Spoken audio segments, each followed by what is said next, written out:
Alam niyo ba kung bakit yan nilalagyan ng net? Kasi pag hindi mo nilagyan ng net, ang penalty niyan malaki. Yung isang beses na penaltihan ako ng 750. So ngayon kailangan laging may may safety, may net sabihin. Kasi pag hindi mo siya nilagyan ng pag hindi mo siya nilagyan ng net, bawat biyahe mo hindi mo siya nilagyan ng net, ay sigurado magsisisi ka dahil yung penalty niyan sa iyo yan ipapatong sa iyo yan, kakaltas. So kaya yan yung kinuha ko ay stand yan ng mga salamin yan. Ngayon mula kanina pang umaga, ngayon lang ako nakarating.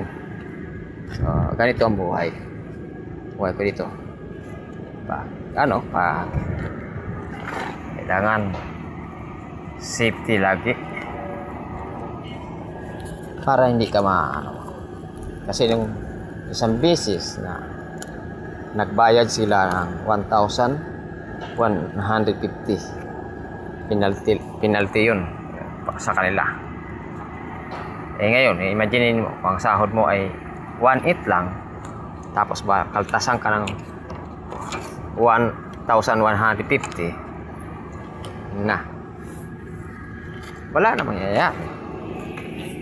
Ano pa matitira? Istan yan salamin guys, ayan. Katulad yan. Yan yung mga nasa labas. Ayan. Ayan, ganito ang buhay ko. Labas pasok sa kumpanya. Pick up, deliver. Hindi madali ang buhay.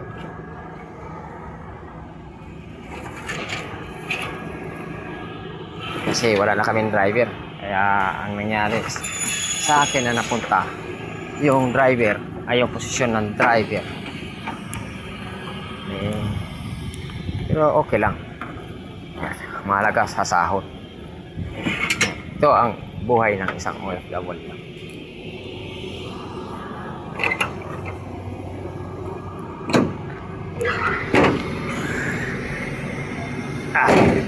Okay guys, bye bye.